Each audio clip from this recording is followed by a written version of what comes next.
দর্শক, আপনাদের সবাইকে শুভেচ্ছা। প্রথম আলোর আজকের বার্তা কক্ষে আপনারা এর মধ্যে জানেন তারেক রহমানের নেতৃত্বে প্রধানমন্ত্রী হিসেবে তিনি শপথ নিয়েছেন আজ, এবং তার সাথে মন্ত্রী প্রতিমন্ত্রী সহ আরো ৪৯ জন শপথ নিলেন। এছাড়াও শপথ নিলেন বিরোধী দলীয় নেতা এবং চিফ হুইপরা। একই সঙ্গে নির্বাচিত ত্রয়োদশ জাতীয় সংসদের যাত্রা শুরু হলো এবং বিদায় হলেন অন্তর্বর্তীকালীন সরকারের উপদেষ্টারা।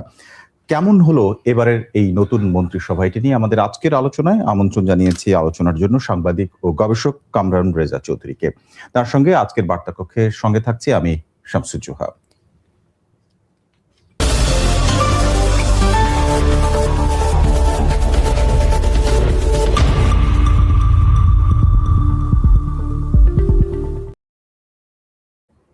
দর্শক, চলে যাচ্ছি বার্তা কক্ষের আজকের অতিথির কাছে। কামরান রেজা চৌধুরী, সাংবাদিক ও গবেষক, আপনাকে স্বাগত। আপনাকে ধন্যবাদ।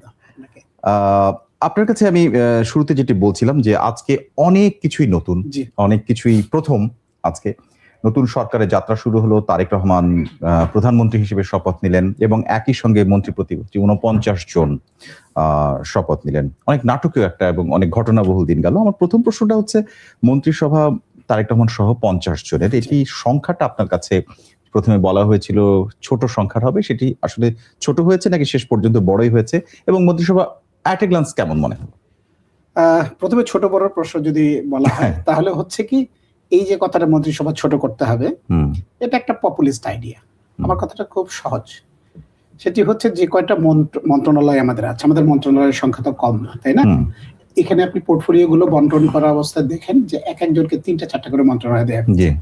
এবং আমাদের যে অর্থনীতির যে আকার এবং মন্ত্রণালয়গুলোর যে কাজের যে ব্যক্তি, সেই হিসেবে একজন মন্ত্রীর পক্ষে ৩টি-৪টি মন্ত্রণালয় চালানো খুবই ডিফিকাল্ট। কৃষি, তারপরে মৎস্য, এই যে এত বড় বড় মন্ত্রণালয়গুলো একজন মন্ত্রীর পক্ষে করা খুব কঠিন। তো সুতরাং আমার মনে হয় যে যেহেতু মানুষের একটা পপুলিস্ট আইডিয়া আছে যে মন্ত্রিসভা ছোট করতে হবে, খরচ কমাতে হবে, সেই জন্য রাজনৈতিক দলগুলো যেটা করে, প্রথমে তারা ছোট একটা মন্ত্রিসভা করে এবং এই অন্তর্বর্তী সরকারও তাই করেছিলেন। প্রথমে ছোট করে তারপর আস্তে আস্তে আস্তে করে, তাতে হয় কি, মানুষের চোখে পড়ে না। এই যে আলোচনা আসতো মন্ত্রণালয় ছোট বা বড়, সেটি নিয়ে হয়তো প্রতিপক্ষ কিছু বলবে, সে কথাটা জায়গাটা দেবে না। এবং তারপরে দেখবেন আবার ৩জন মন্ত্রী, ৩জন প্রতিমন্ত্রী, এইভাবে মনে করেন ৫০ থেকে সংখ্যাটা বাড়বে আরো, তাই তো? আমার মনে হয় এবং বাড়ানো উচিত। এখন সব যে চেহারাগুলোকে আপনারা দেখলেন, তার মধ্যে ৮ থেকে ১০ জনকে হয়তো আগে থেকে মন্ত্রী হিসেবে বিভিন্নভাবে দায়িত্ব পালন করেছেন, বাকিরা প্রায় ৪১ জনই নতুন। আপনার ওটা থেকে কেমন মনে হলো? প্রথম কথা হচ্ছে যে মন্ত্রণালয় যদি একটু অভিজ্ঞ মানুষদের কাছে যায় সেটি ভালো হয়। কেমন, আমি একটা উদাহরণ দিই। সেটি হচ্ছে ২০০৯ সালে এই যে ছোট ছোট মন্ত্রী যারা প্রথমবারের এমপি, জীবনে কখনো এমপিও হয়নি, সেসব এমপিকে বড় বড় মন্ত্রণালয় দিয়ে কি ক্ষতিটা হয়েছে সেটা আমরা কিন্তু ২০০৯-১০ থেকে দেখা শুরু করেছি এবং আলটিমেটলি সেখানে সরকার কিন্তু ব্যর্থ হয়েছে অধিকাংশ ক্ষেত্রে। দ্বিতীয়ত হচ্ছে, এইসব অনভিজ্ঞ মন্ত্রী এমপিরা যদি মন্ত্রী হন, তাহলে যেটা হয়, ব্যুরোক্রেসি যারা, বিশেষ করে প্রশাসন ক্যাডারের এবং অন্যান্য ব্যুরোক্রেসির এই মানুষগুলো, যাদের ক্যাডারের মতো করণিক হিসেবে কাজ করার কথা, সেই মানুষগুলো পলিসি মেকার বনে যান। কারণ মন্ত্রী যখনই বলবেন যে সচিব সাহেব আপনি কি মনে করেন, আপনি কি বলছেন, এই কথাটা বলার সঙ্গে সঙ্গে মন্ত্রী তার ঘাড়ে চেপে বসবেন। তো যখন হয় কি, সচিব তার ঘাড়ে চেপে পুরো ব্যুরোক্রেসি চেপে বসবে। মানে আপনি যদি মন্ত্রিসভার ডেফিনেশনটা দেখেন, সবচেয়ে সিনিয়র মোস্ট যারা থাকেন তাদেরকে মন্ত্রী করা হয়। কারণটা কি? কারণ হচ্ছে এই সিনিয়র লোকগুলোর একটা পলিটিক্যাল ওয়েট থাকে, রাজনৈতিক ওজন থাকে। এই রাজনৈতিক ওজনের কারণে কেউ কোনো কথা বলতে পারে না। আমি উদাহরণ হিসেবে যদি বলি, দেখেন জলিল বলেন, আমু বলেন, তোফাইল বলেন, যখন ছিলেন, এই যে অবশ্য সিনিয়র কোনো মন্ত্রণালয় আছেন, মির্জা ফখরুল ইসলাম আলমগীর থেকে শুরু করে, আমি ওনার কথাই বলি, মির্জা ফখরুল ইসলাম আলমগীর বা সালাউদ্দিন সাহেবের যে রাজনৈতিক, আমির খসরু মাহমুদ চৌধুরী, ইনাদের যে রাজনৈতিক ওজন, আর হচ্ছে অন্য XYZ কেবল নতুন একজন, এই দুজনকে মানে ব্যুরোক্রেসি তাদের দুজনে একভাবে বিহেভ করবে না। মওদুদ আহমেদের সঙ্গে কিন্তু ব্যুরোক্রেসি বা সেক্রেটারি বা কেউ কিছু বড় বড় করে কথা বলতে পারতো না, বলে করে নিয়ে আসো, আমি জানি নিয়ম। তো এইটা হলো রিস্ক এবং ফ্যাক্টর। তবে মন্ত্রিসভা কেমন হলো এই জায়গাটায় যদি আমার বলা হয়, তবে আমি একটা জায়গায় খুব বলবো যে, আমি ভালো কথাই বলি। একটা কথা প্রথমে ভালো কথা দিয়ে বলা শুরু করতে চাই। সেটি হচ্ছে যে নতুন মানুষদের দরকার আছে, একটা ফ্রেশ লুক থাকে, তাদের কিছু কমিটমেন্ট থাকে, তারা চান কিছু নতুন কিছু করে দেখাতে, পুরোনোদের মধ্যেই থাকবে সেটা না, নতুন পুরনো মিলিয়ে খারাপ হয় নাই, কিন্তু কষ্টের জায়গাটা অন্য জায়গায়। আমি একটু নেগেটিভ জায়গাটা বলি, সবচেয়ে কষ্টের জায়গাটা হচ্ছে মানুষ কিন্তু এই অন্তর্বর্তী সরকারকে আর দেখতে চাইতো না এবং মানুষ বিরক্ত ছিল।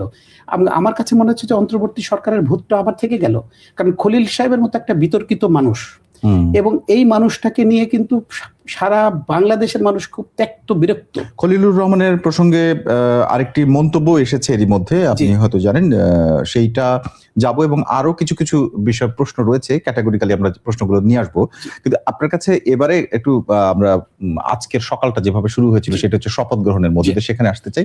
এবারের শপথ গ্রহণের মানে যে চেহারাটা আমরা দেখলাম সেটি হচ্ছে বিকেলে বঙ্গভবনে সাধারণত প্রধানমন্ত্রীর শপথ হওয়ার রেয়াজ ছিল, সেটা পরিবর্তন করে এবার সংসদ ভবনের সামনে, এবং রাষ্ট্রপতি শপথ পড়াবেন কিনা এটি নিয়েও এক ধরনের, কিন্তু পড়াতে পারেন এরকম সংবাদই এসেছে গতকাল পর্যন্ত, শেষ পর্যন্ত তিনি পড়ালেন। এই দুটো বিষয়ে একটা চমক মনে হয় কিনা আপনার কাছে? চমক না, এটা ঠিক হয় নাই। ঠিক হয়নি কেন জানেন? প্রথম কথা হচ্ছে যে প্রতিটা জাতির একটা ট্র্যাডিশন বলে একটা কথা থাকে, ট্র্যাডিশনটা খুব ম্যাটার করে, বুঝতে পারলেন? যে হয়ে আসছে সবকিছু যে ভুল হয়ে আছে এই ট্র্যাডিশন যে থাকবে সেটা না। প্রশ্ন হচ্ছে যে আমাদের বঙ্গভবন রাষ্ট্রীয় প্রাসাদ বঙ্গভবন, রাষ্ট্রপতির হচ্ছে বাসভবন, এবং আমাদের সকল কিছু মানে ওনাকে ধরা হয় ব্যক্তি হিসেবে না, কিন্তু একজন প্রাতিষ্ঠানিক প্রধান, এবং দেশের বাবার কাছে যেমন সবাই যায়, বাড়ির যদি বাবা থাকেন সিনিয়র হন, তার সন্তানাদি ছেলে মেয়ে নাতিপুতি সবাই তার কাছে যান, হ্যাঁ, গিয়ে তার জন্মদিন তার কথা শোনেন। কিন্তু রাষ্ট্রপতি কিন্তু এইরকমই গার্ডিয়ান লাইক, উনি কিন্তু ওনার কোনো এক্সিকিউটিভ ক্ষমতা থাকে না এই আমাদের এই ফর্মে। তো আসলে কি হলো, আমরা তাকে কি করলাম এই জায়গায়, সেই লোকটাকে আমি শাহাবুদ্দিন চুপ্পি সাহেবকে একদমই পছন্দ করি না, আমি বলে দিতে আমার কোনো আপত্তি নেই, আমি লিখেছিল কিন্তু এটা, হ্যাঁ, ব্যক্তি মানুষ হিসেবে ওনাকে আমি চিনি এবং আমার যতটুকু জানি ওনার ব্যক্তিত্ব কাজকর্ম আমার কখনো পছন্দ হয় না, একজন রাষ্ট্রপতির মতো হয় না। কিন্তু রাষ্ট্রপতির পদ এবং আমাদের সাংবিধানিক কাঠামোটা এমন, রাষ্ট্রপতি ইচ্ছা করলেও উনি ওনার মতো বিহেভ করতে পারবেন না, এটা হলো কথা। তো ক্ষতি হয়েছে কি, শাহাবুদ্দিন চুপ্পুকে আওয়ামী লীগ আমলের রাষ্ট্রপতিকে অপমান করতে গিয়ে আমাদের ইনস্টিটিউশন গুলোকে আমরা অপমান করলাম। কারণ হচ্ছে আপনি আপনার বাবার কাছে না গিয়ে বাবাকে ডেকে আসেন, এদিকে আসেন, বিষয়টা এমন হয়ে গেল। এবং এটার স্পিরিট হচ্ছে, এটা কেন সংসদ ভবনে হলো, বিএনপি এখানে একটু পপুলিজমের আশ্রয় নিয়েছে। কেন আশ্রয় নিয়েছে? সেটি হচ্ছে যে জুলাই সনদ যেখানে স্বাক্ষর হয়েছে সেই জায়গাটা দিচ্ছেন, যে বিএনপি বোঝানোর চেষ্টা করছে যে আমরা জুলাই সনদ এবং এই আওয়ামী লীগ বিরোধী শেখ হাসিনা বিরোধী যে আন্দোলন সেটা সঙ্গে আছে। কিন্তু যদি জুলাই সনদের এই আরেকটি প্রশ্ন এর সাথে সাথে এসে যায় যে আজকে তারা আরেকটি ওথ নেয়নি, সেটি নিয়েও আলোচনা আছে। এবার একটু আসি এই জায়গাটায়, যে আপনি যেটি বলছিলেন যে পররাষ্ট্র মন্ত্রণালয়ের দায়িত্ব পাওয়া টেকনোক্র্যাট মন্ত্রী ডক্টর খলিলুর রহমান, তার বিষয়ে আপনি নিজেও প্রশ্ন তুললেন। এই কাছাকাছি নাহিদ ইসলাম তিনি অভিযোগ করেছেন যে ইলেকশন ইঞ্জিনিয়ারিং যে হয়েছে ডক্টর খলিলুর রহমানের মন্ত্রণালয়ের অন্তর্ভুক্তি তার প্রমাণ। এই যে তার বক্তব্য, মানে এটা মানে একটা অভিযোগ করার জন্য অভিযোগ মনে হয় নাকি এটা গ্রাউন্ড আছে? এটা দুটো পার্সপেক্টিভ। এক হচ্ছে নাহিদ যে অভিযোগটা করেছেন এটা তার পলিটিক্যাল স্টান্ট। আচ্ছা, দেখুন ওনারা কিন্তু খলিলুর রহমান সাহেবেরই প্রোডাক্ট, সত্য কথা বলতে ইউনূস সাহেব এবং খলিল সাহেবের প্রোডাক্ট হচ্ছে ইউনূস এনসিপি, হ্যাঁ, তো এটা তো অস্বীকার করার কিছু নাই। হ্যাঁ, ওনাদের কাগজপত্র, ওনাদের স্টেটমেন্ট, ওনাদের দেখে এটা প্রমাণ করা খুব কঠিন কিছু না। ইনি এটা কেন বলেছেন, যেহেতু ওনারা নির্বাচনে হেরে গেছেন, তাদেরকে কিছু বলতে হবে। এই ভদ্রলোকরা নাহিদ সাহেবরা এবং জামাত ইসলামীরা কিন্তু এক কথা বলেছিলেন যে তারা নতুন বন্দোবস্ত করবেন, তাই না? নতুন বন্দোবস্তটা কি ছিল, যে নির্বাচন হয়ে গেছে, নির্বাচনটা যখন হয়ে গেল রাতে আপনারা বললেন যে নির্বাচনটা খুব সুন্দর বিউটিফুল হয়েছে, তারপরে বললেন যে নির্বাচন খারাপ হয়েছে, রিগিং হয়েছে। তো এটা তো এই যে হেরে গেলেই নির্বাচন খারাপ হয়েছে, এটা তো পুরাতন বন্দোবস্ত, তাই না? ওনারা পুরাতন বন্দোবস্তে থাকলেন এক। আর দ্বিতীয়ত হচ্ছে এই খলিল সাহেবের যে থেকে যাওয়া, এইটা নিয়ে বিএনপিকে ভবিষ্যতে এই প্রশ্নটা আবার মুখোমুখি, নাহিদ যে আজকে বলেছে তো এটা তার পলিটিক্যাল স্ট্যান্ড। এরপরে আওয়ামী লীগ সবাই এই প্রশ্নটা করবে যে যদি নির্বাচনে কোনো কারচুপি না হয়ে থাকে, হ্যাঁ আমি বলছি না কারচুপি হয়েছে, আমি সত্যি কথা যেটা, আমি নাহিদের আইডিয়াটাকে সাবস্ক্রাইব করি না, কিন্তু নাহিদের কথাটা হচ্ছে আর্লি চলে এসেছে, ওর কথাটা কোনো মিনিং নাই, কিন্তু এই প্রশ্নটা ভবিষ্যতে আসবে যে আওয়ামী লীগ নাই, হ্যাঁ আওয়ামী লীগ বিহীন প্লাস হচ্ছে একজন এই অন্তর্বর্তীর একজন সবচেয়ে বিতর্কিত একজন মানুষকে আপনি পররাষ্ট্র মন্ত্রণালয়ের মতো একটা মন্ত্রণালয় দিয়েছেন। আপনাকে একটা উদাহরণ দিই, সেটি হচ্ছে সারা পৃথিবীর যত জায়গায় আপনি দেখবেন প্রধানমন্ত্রীর পরেই বা প্রেসিডেন্টের পরে সবচেয়ে গুরুত্বপূর্ণ পদ হচ্ছে পররাষ্ট্র মন্ত্রণালয়ের। আপনি খেয়াল করে দেখেন মোদির পরে কে পলিসি মেকার থাকে, জয়শঙ্কর। আপনি আমেরিকার প্রেসিডেন্টের পরে ডোনাল্ড ট্রাম্পের পরে ফরেন মিনিস্টার, জার্মান চ্যান্সেলর পরে তার ফরেন মিনিস্টার, ইউকের প্রাইম মিনিস্টারের পরে ফরেন মিনিস্টার। আপনি ফরেন মিনিস্ট্রির মতো এত একটা ইম্পর্টেন্ট জায়গায় এইরকম একটা অনির্বাচিত এবং যার কোনো রাজনৈতিক ব্যাকগ্রাউন্ড নাই, হ্যাঁ উনি হয়তো অনেক মেধাবী মানুষ, লেখাপড়া মেধাবী লোক আমাদের এখানে দরকার নেই। আমাদের এখানে দরকার হচ্ছে সৎ এবং দেশপ্রেমিক। এদেশের মানুষের দেশপ্রেমিক নাই। মানে আমি সবচেয়ে অবাক লাগে, আপনি যদি লক্ষ্য করে দেখেন বাংলাদেশের সবচেয়ে মেধাবী যারা, তারা সবচেয়ে বেশি করাপ্ট। আপনি যদি আমাকে বলতে চান, আমি একটা উদাহরণ দিই, বাংলাদেশের সবচেয়ে মেধাবী ছাত্রছাত্রী কোথায় পড়ে? বুয়েটে পড়ে, তাই না? ঢাকা মেডিকেল কলেজে। এটা তো আসলে প্রমাণ না, এটা পারসেপশন। না পারসেপশন, আমি আপনাকে প্রমাণ করে দেব। সেটি হচ্ছে যে এরা কোন জায়গায় পড়াশোনা করে, চাকরি করে, এরা রোডস অফ হায়ার চাকরি করে, এরা রেলওয়েতে চাকরি করে, বিভিন্ন রোড ডিভিশনে কাজ করে। তো এইখানে কি করাপশন কি কম আছে? আপনি খেয়াল করে দেখেন তো। অর্থাৎ মানে জিনিসটা আপনি দেখেন, আছে, আপনি দেখবেন মানুষকে সবচেয়ে বেশি কষ্ট পেতে হয় কোন জায়গায়? ডাক্তারের হাতে। বাংলাদেশে তারা মেধাবী না, তারা কি দেশের মানুষকে অনুভব করে? সততা আর মেধাবী বিষয়টা আলাদা বিষয়, এবং দেশপ্রেম মানুষের মধ্যে অনুভব দরকার। ওকে, কামরান রেজা, এবারে একটু আসতে চাই এমন একটা জায়গায়, সেটি হচ্ছে যে সাধারণত আমাদের একটা অতীতের অভিজ্ঞতাটা কিরকম, যে কোনো একটা দল যখন ক্ষমতায় যায় তার কিছু নিজস্ব কোর এরিয়া থাকে বাংলাদেশের কোনো জায়গায়, যে তারা এই পার্টির প্রভাব এখানে বেশি।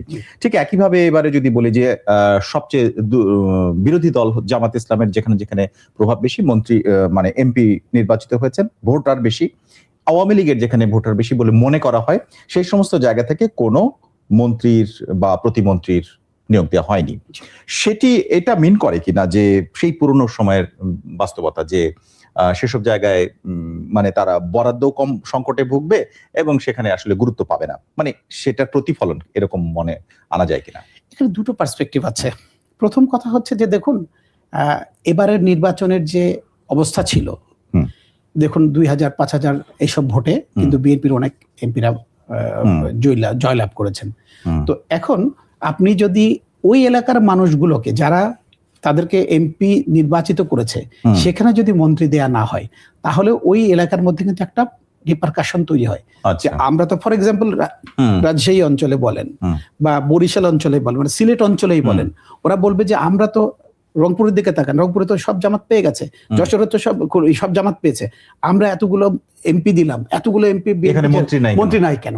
সুতরাং ওই জায়গাটাকে মাথায় রাখা হয়, মানে জনপ্রত্যাশা থাকে। কারণ হচ্ছে, এবং আরেকটা বিষয় হচ্ছে বর্তমানে যেটা হয়েছে সেটা হচ্ছে যেখানে তার স্ট্রং হোল্ড, সেখানে সে আরো কনসলিডেটেড করবে মন্ত্রীটা দিয়ে। কারণ হবে কি, তাতে হবে কি, কিছু বাড়তি রিসোর্স যাবে, এবং কিছু কিছু মানুষ বলতে চায় যে আমার এমপি হচ্ছে অমুক মন্ত্রী, আরে আমার বাড়ির পাশে। এটাও কিন্তু একটা ইনফ্লুয়েন্স।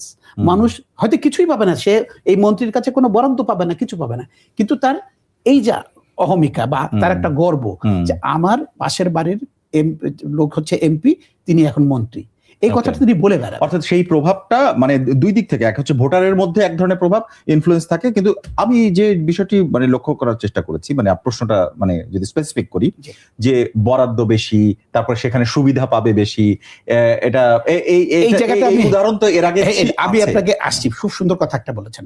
দেখুন, আমি যদি 2001 সাল থেকেই ধরি, 2001 সালে তখন বগুড়া এবং নোয়াখালী অঞ্চলের বরাদ্দগুলো আপনি দেখবেন কত হয়েছে। তখন গোপালগঞ্জে কোনো বরাদ্দ ছিল না, বৃহত্তর ফরিদপুরে বরাদ্দ ছিল না, কারণ সেই সময় আওয়ামী লীগের এমপি ছিল বেশি এখানে। এরপরে কি হলো দেখবেন, 2009 সালের পর থেকে আপনি তখন ক্ষমতায় আওয়ামী লীগ ক্ষমতায়, আপনি গোপালগঞ্জ, মাদারীপুর, শরীয়তপুর, ফরিদপুর, এই অঞ্চলগুলোর বরাদ্দ দেখবেন, আর বগুড়ার দেখবেন। আমি সেটাই বলছি, সেই ধারাবাহিকতা হবে কিনা আমার মনে হয় যে হবে কিনা বলা কঠিন, কিন্তু প্রশ্ন হচ্ছে যদি করা হয় এটা ঠিক হবে না। আচ্ছা, ঠিক হবে না কেন জানেন? মানে মন্ত্রীর যে মানে বন্টন সেটা দেখে সেটা আপনি খেয়াল করেন, এই যে নতুন বন্দোবস্তের মানুষ আসিফ মোহাম্মদ সজীব ভুইয়া, উনি মন্ত্রী থাকাকালীন এক নির্বাচনী এলাকায় 400 কোটি কত টাকা উপদেষ্টা থাকাকালীন, আপনি চিন্তা করে দেখেন, মন্ত্রী সমমর্যাদায়, আপনি চিন্তা করে দেখেন, তার মানে হচ্ছে এটা আমাদের। তারপরে হান্নান মাসুদ, আমি হাতিয়ে গিয়েছিলাম, ওইখানে গিয়ে হান্নান মাসুদ সেই বিভিন্ন ধরনের প্রকল্প, ও যে নির্বাচনে জিতেছে তার অন্যতম কারণ হচ্ছে অন্তর্বর্তী সরকারের আমল থেকে নিয়ে এই টাকা পয়সা নিয়ে হাতে দেয়া। তো প্রশ্নটা এই জায়গাটায়, আমরা একটা বাজে সংস্কৃতির মধ্যে ঢুকে গেছি। আমার প্রশ্ন হচ্ছে যেই অঞ্চলটাতে ভাই রিপ্রেজেন্টেশন কম, সেইখানে আপনি টাকাটা দেন, তাদের অর্থনৈতিক উন্নতি হোক, ওরা আপনাকে ভোট। এটা সমস্যাটা কি সেখান থেকে শুরু হয় যে যখন কোনো আমাদের এমপিরা ভোট চাইতে যান তখন কিন্তু বলা হয় ব্রিজ করে দেবো, কালভার্ট করে দেবো, এটা করে দেবো, স্কুল করে দেবো। এই যে আসলে মানে সেইখান থেকে আসলে এই প্রবণতাটা তৈরি হয়। হ্যাঁ, আপনাকে প্রথম কথা বলেছেন, দ্বিতীয় কথাটা বলে ভুলে যাবেন, না হলে দর্শকদের মধ্যে বলতে একটা বললাম আর একটা বললাম না। আরেকটা কথা হচ্ছে যে সবাই মনে করেন দ্বিতীয়টা কেন বরাদ্দটা যায় না, সেটি হচ্ছে সবাই মনে করেন যে ওরা তো আমাকে ভোট দিবে না, ওকে দিয়ে আমার লাভ কি। আরেকটা কি, আপনার যে প্রসঙ্গটা অবতারণা করলেন, যে আপনি যদি প্রশ্নটা একটু রিপিট করেন আমার একটু সুবিধা হয়। না, বিষয়টা হচ্ছে যে এটা মানে সেখান থেকে শুরু হয় কিনা, যখন ভোট চাইতে যান তখন তারা এই ধরনের মানে কথা বলেন যে আমরা স্কুল করে দিব, আমরা কালভার্ট করে দিব। এটার একটা বিষয় আমার ব্যক্তিগত একটা অভিজ্ঞতা আছে বা আমার একটা ভিউ আছে। সেটি হচ্ছে, প্রথম কথা যে বাংলাদেশের মানুষ এমপিদেরকে যতটুকু না ল মেকার হিসেবে জানেন, তার চাইতে ওনারা ডেভেলপমেন্ট এজেন্ট হিসেবে দেখেন। ডেভেলপমেন্ট এজেন্ট আপনি বরাদ্দ দিবেন। যদি আপনি গিয়ে বলেন, আপনার রাজশাহীতে গিয়ে বলেন যে ভাই আপনি পরিচয়টা গোপন করে যে কোনো একজন মানুষকে জিজ্ঞেস করবেন, অথবা সুনামগঞ্জে গিয়ে জিজ্ঞেস করবেন, বা মাদারীপুরে গিয়ে বলবেন, বা শরীয়তপুরে বলবেন যে ভাই আপনার এমপিটা কেমন, তখন বলবে হ্যাঁ মানুষ ভালো কিন্তু কাজ করে নাই। আচ্ছা, ওই ভদ্রলোক ওই মানুষটা বোঝেনি না, ওনারা জানেন উনি একটা ডেভেলপমেন্ট এজেন্ট, উনি রাস্তা বানিয়ে দেবেন। এটা সংস্কৃতি হয়ে এসেছে এবং এটার কারণ একটা আছে আমার কাছে মনে হয়, আরো অনেক কারণ আছে, কিন্তু মেজর কারণ যেটা মনে হয় যে আমাদের সংবিধানে যে ব্যবস্থাটা করা হয়েছিল যে ইউনিটারি ফর্ম অফ গভর্নমেন্ট থাকবে এবং স্থানীয় সরকার ব্যবস্থাটা খুব শক্তিশালী হবে, তারা ওই বরাদ্দের কাজটা করবে। কিন্তু প্রশ্ন হচ্ছে স্থানীয় সরকারের বরাদ্দের জায়গাটা, স্থানীয় সরকারের এই জায়গাটা কিছু লুটেরা এবং খুব নিম্ন স্তরের রাজনৈতিক নেতৃত্বের হাতে চলে গেছে, যারা লুটে পুটে খায়, এবং সেইটার কাউন্টার দেওয়ার জন্য তারা এমপির শরণাপন্ন হন এবং দল জনপ্রিয় থাকার একটা ব্যাপার। আরেকটা হচ্ছে এমপিও দেখেন যে স্থানীয় সরকারের কোন প্রতিনিধি যাতে করে খুব জনপ্রিয় হয়ে আমাকে ভবিষ্যতে রিপ্লেস করে এমপি হতে না পারে। দুইটা জিনিস সুন্দর। এবারে একটু আরেকটা দিকে আসি, বিএনপির একটু বাইরে যেতে চাই। বিএনপির যে মানে মিত্র দল যেগুলো, তাদের অনেকেরই কেউ এবারে প্রথমবারের মতো এমপি হলেন, যেমন নুরুল হক নূর পরিচিত, কিন্তু তিনি এমপি হননি এর আগে। জোনায়েদ সাকিরও তাই। তবে আন্দালিব রহমান পার্থ এর আগে সংসদ সদস্য ছিলেন। এরকম বেশ কয়েকজন আছেন। আমার প্রশ্ন হচ্ছে যে এই মানে তাদের যে মানে ইনভলভ হওয়া, এবং অনেকেই প্রতিমন্ত্রী আছেন, এটাকে আপনার কি মনে হয় যে সামগ্রিক করে তোলার জন্য তারেক রহমানের এই প্রচেষ্টা, নাকি অন্য কিছু? অন্য কিছু কেন জানেন? শেখ হাসিনা আমল থেকে এটা শুরু হয়েছে। হ্যাঁ, এই 5 জনের নির্বাচনের আমল থেকে শুরু হয়েছে। সেটি হচ্ছে বিএনপিকে সাইডলাইন করার জন্য। বিএনপি একটা দল, এটা কিন্তু ইউনূস সাহেব করেছে নাকি, যে আপনি গিয়ে বলছেন একটা দল নির্বাচন চাই, কিন্তু ওই দলের ভোট যে 35% এটা বলেন। আচ্ছা, শেখ হাসিনা যেটা করেছেন বিএনপিকে, জামাতকে এবং বিএনপিকে সাইডলাইন করার জন্য উনি করেছেন কি, ওই ছোটখাটো খুচরা, খুচরা এই ছোট ছোট মলা মাছগুলোকে, রুইকে কাউন্টার দিতে গিয়ে খুচরা মলা মাছ নিয়ে উনি বলছেন যে এতগুলো মাছ ধরেছে। এই দলগুলোকে উনি নির্বাচনে এনে উনার বলেছেন যে এতগুলো রাজনৈতিক দল অংশগ্রহণ করেছে।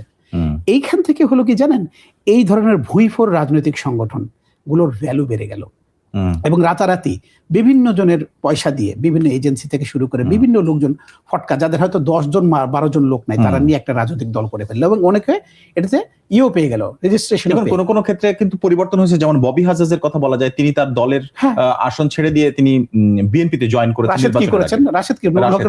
যদিও তিনি ফেল করেছেন। কারণ হচ্ছে যে এই যে বিএনপি যখন আলোচনায় ইউনূস সাহেবরা যখন চেপে ধরলেন, ওনারা করলেন কি, এইসব এই যে দেখেন, আমি দেখি যে জুলাই সনদের মধ্যে এই যে বিএনপির লাভটা, বিএনপির লাভ হচ্ছে আমার সঙ্গে এতগুলা লোক আছে। ইউনূস সাহেবরা যেটা বলেছেন এইসব ভাসানী শক্তি পার্টি, এই যে কি সব উদ্ভট নাম, এগুলো আম জনতা, কাম জনতা, এই যে এগুলো, মানে এগুলোর কোনো এগুলোর কোনো অর্থাৎ এতগুলো ভিত্তি দল আছে? আছে এটি দেখানো এইটা দেখানোর জন্য, এবং সে দেখাচ্ছে যে আমার সঙ্গে আমি এতগুলো দল নিয়ে আমি মন্ত্রিসভা করেছি। আসলে তো একদিকে 1 কেজি আর ওখানে 50 জন মিলে হচ্ছে 50 গ্রাম। বিষয়টা এই জায়গাটায় উনি দেখাচ্ছেন। আপনি জানেন যে এবারে যখন নির্বাচনের প্রচার প্রচারণা শুরু হয়, এমনকি প্রার্থী বিবেচনা করা হয়, তখন একটা প্রশ্ন উঠেছিল, জুলাই সনদে বলা যে 5% নারী সম্পৃক্ততার কথা, সেটি বিএনপিও মানেনি। 3.5% ছিল তাদের নারী প্রার্থী। এবারে যখন মন্ত্রণালয় বন্টন হলো, তখন 3 জন নারী সদস্যকে আমরা দেখলাম, আফরোজা খানম রিতা, ফারজানা শারমিন পুতুল এবং শামা ওয়াইদ। এই সংখ্যাটা পুরো যে 49 জনের যে সংখ্যাটা, সেটার তুলনায় আপনার কাছে ঠিক আছে মনে হয় নাকি এটা কম? নির্বাচিত হয়েছেন 5 জন, কত দেবেন আর? 60% দিয়েছেন। এখন নারীরা আমরা আনতে পারছি না, এটা কিন্তু রাজনৈতিক দলের যতটুকু সমস্যা, তার চাইতে সমস্যাটা হচ্ছে সার্বিকভাবে আমাদের সামাজিক। আমাদেরকে যেটা করতে হবে, নারী রিপ্রেজেন্টেশন বানানোর জন্য শুধুমাত্র নারীদের এই সংরক্ষিত আসন থেকে এমপি বানাবেন, তারপর তাদেরকে এমপি কোটায় এত % দিতে হবে, কমিটিতে এত কোটা রাখতে হবে। এটার চাইতে জরুরি হচ্ছে আপনি লোয়েস্ট লেভেলে, ওয়ার্ড পর্যায়ে, আপনি ইউনিয়ন পর্যায়ে আপনাকে যেটা করতে হবে, নারীদেরকে ওই স্থানীয় রাজনীতির মধ্যে ইনভলভ করতে হবে। সেটা হচ্ছে প্রথম অ্যাপ্রোচ। কিন্তু এবারে যে 3 জন হলো, সেটা আপনার কাছে কেমন মনে হচ্ছে? ওভারঅল খারাপ না, এমন বিএনপি একটু লিবারেল হয়ে 5 জনকেও দিতে পারতো।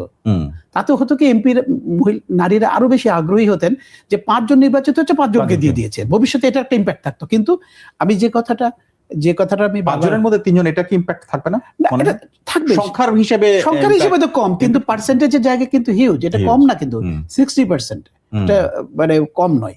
কিন্তু যেটা করতে পারেন, যে আমরা যেটা করতে পারি, নারীদেরকে সম্পৃক্ত করার জন্য আপনাকে ওয়ার্ড পর্যায় থেকে আনতে হবে, এবং রাজনীতি যে একটা নেতিবাচক ধারণা, সেটা যদিও চলে গেছে, যদিও কম্পারেটিভলি অনেক কমেছে, ছেলেমেয়েরা এখন অনেক রাজনৈতিক সচেতন আলোচনা করতে চান, কিন্তু আরো অনেক কিছু করতে হবে। তাদেরকে হঠাৎ করে আপনি এমপি বানালে হবে না ভাই, আপনি রাখতে পারবেন না। ওই এমপিও কদিন পর আরেকদিকে চলে যাবে। এখন এমপি তো শেষ, মানে এটা হচ্ছে পরবর্তীতে কি করতে হবে সেইটা আলোচনা, কিন্তু আপাতত 3 জন, সেটি আপনি যথেষ্ট বলছেন সংখ্যার দিক থেকে। এবারে আরেকটি প্রসঙ্গে আসতে চাই, আজকে সকালে আপনি একটু হোঁচট খেয়েছেন কিনা যখন দেখলেন যে বিএনপি এবং মিত্র দলগুলো নির্বাচিত সদস্য হিসেবে, অর্থাৎ সংসদ সদস্য হিসেবে শপথ নিয়েছেন, কিন্তু তারা আরেকটি সংবিধান সংশোধন কমিটির সদস্য হিসেবে শপথ নিলেন না, অস্বীকার করলেন, এবং সেটি একটি ব্যাখ্যা দিলেন সালাউদ্দিন আহমেদ। আপনি নিশ্চয়ই খেয়াল করেছেন। এই অবস্থানটাকে কিভাবে দেখেন? আমি মনে করি বিএনপি ঠিক করেছে। কেন? কারণ হচ্ছে, আপনি এই যে একটা কনস্টিটিউশন আমাদের, তাই না, এই কনস্টিটিউশন তো এখন আমরা ফেলে দিই নাই, তাই না? আচ্ছা, সংবিধানের নিয়ম হচ্ছে আপনি যতক্ষণ চেঞ্জ না করতে পারবেন। হ্যাঁ, এই যে আমি ইন্টারিম সরকারের কনস্টিটিউশন নিয়ে তাদের অবস্থান, আমি এটাকে বলি, খুলনা একটা শ্লোক আছে। শ্লোকটা কি জানেন? শ্লোকটা এরকম যে, চাচির তরকারি জায়গায় ঝাল, জায়গায় মিষ্টি। আচ্ছা, তার মানে একই তরকারি এই জায়গায় মিষ্টি। ইউনূস সাহেবের সরকার, ইন্টারিম সরকার তাই করেছেন। সরকার দায়িত্ব গ্রহণ করেছেন হচ্ছে এই সরকারকে, এই কনস্টিটিউশন প্রোটেক্ট করবেন এই কথা বলে। এরপরে এনারা এই যে শপথের ক্ষেত্রে চিফ ইলেকশন কমিশনারকে দিয়ে শপথটা পড়ালেন 3 দিন পার হওয়ার পরে। আমি একটা কথা বলি, এই যে এই কনস্টিটিউশনে বলা আছে স্পিকার পদত্যাগ করেছেন, ঠিক আছে, স্পিকারের রাষ্ট্রপতি পদ উনি আর এখানে রেলিভেন্ট না। আমাদের ডেপুটি স্পিকার তো পদত্যাগ করেন, উনি জেলে আছেন এবং ওনার কোনো সাজাও হয়নি, উনি পদ হারান নাই। তাহলে ওনাকে 2 ঘন্টা 4 ঘন্টার জন্য প্যারোলে দিয়ে যদি দেয়া হতো, তাহলে সংবিধান রক্ষা হতো। তারপরে আমি ধরে, হ্যাঁ তাহলে হতো, এটা ওনারা করেন নাই, কারণ আওয়ামী লীগের ডেপুটি স্পিকার। আচ্ছা, এরপরে এটার একটা ধারা, অনুচ্ছেদ আছে, এটার আন্ডারে কার্যপ্রণালী বিধি বলে একটা কার্যপ্রণালী বিধি হচ্ছে সংসদের সকল ধরনের কার্যক্রমটা এই কার্যপ্রণালী বিধিতে পরিচালিত হয়। বিধি 5-এ যে কথাটা, আমরা একটু সংক্ষেপে আসি, আরো কয়েকটা প্রশ্ন আসছে আমরা আলোচনা করতে। তো 5-এ যেটা বলা আছে সেটি হচ্ছে যে স্পিকার, ডেপুটি স্পিকার না থাকলে রাষ্ট্রপতি কর্তৃক মনোনীত কোনো ব্যক্তি শপথ বাক্য পাঠ করাতে পারবেন, সংসদের অধিবেশনটাকে সভাপতি করতে পারবেন। সেই কাজটা ওনারা করেন নাই। আচ্ছা, কারণ ওই 3 দিনটা পার হওয়ার পরে ইলেকশন, এই চিফ ইলেকশন কমিশনারকে নিয়ে আসছেন। তো এক এক সময় এক একটা, যখন যেরকম প্রয়োজনে সেরকম, তখন এই হচ্ছে ওদের অবস্থা।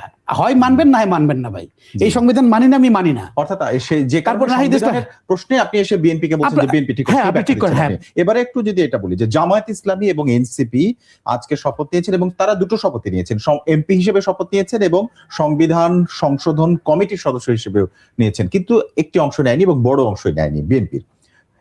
এবং তারা এটাও বলেছেন ফেসবুকে যে জুলাইয়ের সঙ্গে গাদ্দারি করেছে, সেটা আলাদা প্রসঙ্গ। কিন্তু এই যে কেউ নিলেন না, এটি এক ধরনের সমস্যার দিকে এগোচ্ছে কিনা, যেটি বদিউল আলম মজুমদার অলরেডি একটি মতামত লিখেছেন। বদিউল আলম মজুমদার সাহেবরা এগুলো বলবেন, ওনারা কি করতে পারেন এবার প্রমাণিত হয়ে গেছে, ওনারা কেমন নীতি নৈতিকতার মানুষ এই ইন্টারিম গভর্নমেন্টের সময় প্রমাণ হয়ে গেছে। প্রশ্ন সেটা না বিএনপি কেন করে নেই, আমি একটা কথা, প্রথমত এটা কোনো সমস্যা হবে না, ওরা চেঁচাচেঁচি করবে, এটা একটা পলিটিক্স হবে আর কিছু না, রাস্তায় ইয়ে হবে, গাদ্দার টাদ্দার বলবে, কিন্তু বিএনপিরও তো হিসাব আছে।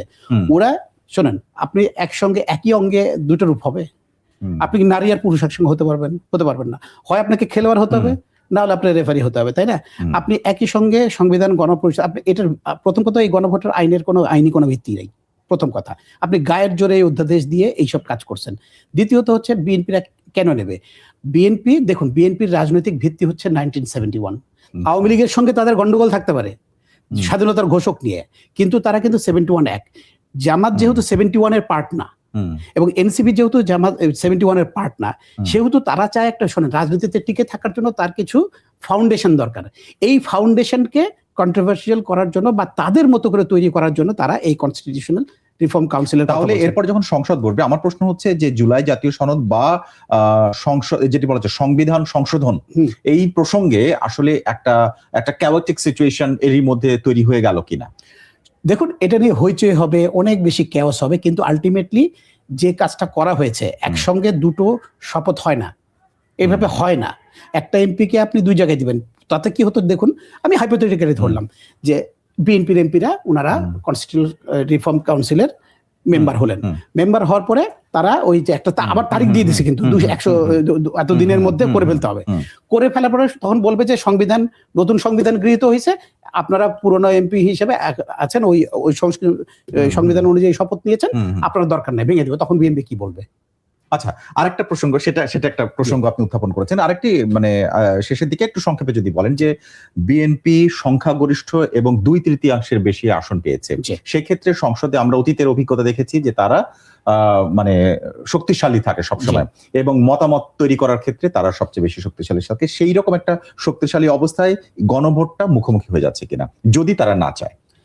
গণভোটটা শোনেন, যেহেতু জয় যুক্ত হয়েছে, শোনেন, এই গণভোট নিয়ে অনেক প্রশ্ন আছে। আমি গণভোটের যদি পার্সেন্টেজ বলি, যদি অফিসিয়াল ফিগারটাই ধরি, 32% এবং 74 লক্ষ ভোট এগুলো ক্যান্সেল হয়েছে, সবকিছু মিলে প্রায় 40% মানুষ এই গণভোটের বিরুদ্ধে এবং না এর পক্ষে।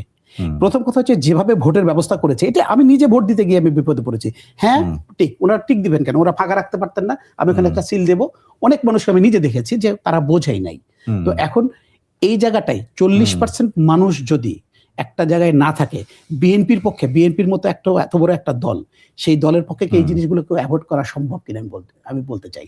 এবং বিএনপি যেটা করবে, আমার কাছে মনে হয় বিএনপি যেটা হবে, যত হইচ হোক, বিএনপি যেটা করতে পারে সেটা হচ্ছে একটা কমিটি করে দিতে পারে, একটা বড় অল পার্টি একটা কমিটি করতে পারে, সেখানে সবাইকে নিয়ে আলোচনা করে, যেমন 2009 সালে আওয়ামী লীগ করেছিল, হ্যাঁ সেটা তাদের উদ্দেশ্য খারাপ ছিল, কিন্তু প্রসেসটা কি তাই হতে পারে। তারা ব্রড বেসড একটা কমিটি করবে, তারা সবার সঙ্গে আলোচনা করে একটা সুপারিশ তৈরি করে সংসদে প্লেস করবে, সংসদে প্লেস করার পরে দেন বিএনপি, জামাত বা অন্যান্য সবার সাথে তাদের রাজনৈতিক অবস্থান অনুযায়ী তারা সিদ্ধান্ত নেবে। যদি জনগণ তার এই অবস্থানটাকে পছন্দ না করে, তাহলে বিএনপিকে পলিটিক্যাল প্রাইস পে করতে হবে, জনগণ তাকে ভোট দেবে না। সবশেষ প্রশ্ন আমার এবার, সেটা আপনার মনে হয় কিনা যে এই যে বিএনপি আজকে শপথ নিতে যে যখন এই জিনিসটা দেয়া হলো সামনে, জাতির সামনে একেবারে গণমাধ্যমে দেখা যাচ্ছে, সরাসরি সম্প্রচার হচ্ছে, সেই সময় বিএনপি এই মতামত দিল, তাতে মনে হয় কিনা যে অন্তর্বর্তীকালীন সরকারের সাথে বিএনপির এই বিষয়টির আসলে মানে মতদ্বৈতটা স্পষ্ট, যেটি আসলে আগে পরিষ্কার করে তাদেরকে বলা হয়নি, নাকি তারা এটি সম্পর্কে ওয়াকিবহাল ছিলেন? বিএনপি তো আগেই বলেছে যে এই যে সাংবিধানিক সংস্কার কাউন্সিল, এই কাউন্সিলটা আলোচনার মধ্যেই ছিল না, যখন অর্ডারটা করা হয় তখন এটা ঢুকানো হয়েছে। এটা সালাউদ্দিন সাহেব আগেই বলেছেন, এবং মির্জা ফখরুল ইসলাম আলমগীর এই জুলাই সনদের এগুলো নিয়ে উনি বলেছেন তো, যে আমরা যেটা বলেছি, আমাদের নোট অফ ডিসেন্ট না দিয়ে, অন্তর্ভুক্ত না করে আমাদের সঙ্গে প্রতারণা করা হয়েছে।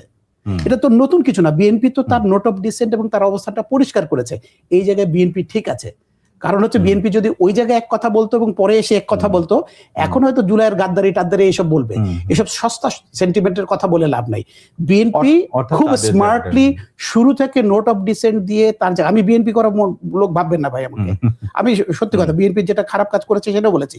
এই খলিলুর রহমানের মতো একটা অনৈতিক লোক এবং মানে একটা দেশ বিরোধী মানুষকে নিয়ে উনি এই কাজটা, উনাকে ফরেন মিনিস্টার বানানো খুব খারাপ কাজ করেছেন। এটা কোনো হয় নাই, এখান থেকে জবাব দিতে হবে। এই ক্ষেত্রে আবার কিন্তু তাদের কনস্টিটিউশনাল অ্যামেন্ডমেন্ট বা রিফর্ম, এই জায়গায় বিএনপি খুব থর ছিল শুরু থেকে। আলী রিয়াজ সাহেবরা বিএনপির যুক্তিগুলোকে খণ্ডন করতে পারেননি, জন্য নোট অফ ডিসেন্ট ছিল। এখন জনগণকে একটা সিদ্ধান্ত নিতে হবে। যদি বিএনপি ভুল করে থাকে, জনগণের আশা আকাঙ্ক্ষার প্রতি সম্মান না দেখায়, তাহলে তাদের পরবর্তী নির্বাচনে তাকে প্রাইস পে করতে হবে। কিন্তু এই মুহূর্তে বিএনপির উপরে আস্থা এখন পর্যন্ত আমার কাছে মনে হয় যে বিএনপি এই যে সাংবিধানিক ইস্যুতে BNP is in the right position. অনেক ধন্যবাদ কামরান রেজা চৌধুরী আজকে সময় দেওয়ার জন্য। দর্শক, আজকের বার্তা কক্ষে আমাদের সঙ্গে ছিলেন গবেষক ও সাংবাদিক কামরান রেজা চৌধুরী। আমাদের সঙ্গে ছিলেন কামরান রেজা চৌধুরী। তার কাছ থেকে আমরা মন্ত্রিসভা মূলত কেমন হলো এবং সেই সাথে এই সরকারের আজকের যে ঘটনাবহুল রাজনৈতিক একটা দিন গেল, সেই দিনের নানা দিক নিয়ে আমরা আলোচনা করেছি। এমন সব বিশ্লেষণ আরো জানতে আমাদের সঙ্গে থাকুন প্রথম আলোর এই বার্তা কক্ষ। দেখুন রবি থেকে বৃহস্পতিবার পর্যন্ত প্রথমআলো.com, প্রথম আলোর ইউটিউব, ফেসবুক সহ সোশ্যাল মিডিয়ার সবগুলো প্ল্যাটফর্মে। আজকে যারা সঙ্গে ছিলেন সবাইকে ধন্যবাদ।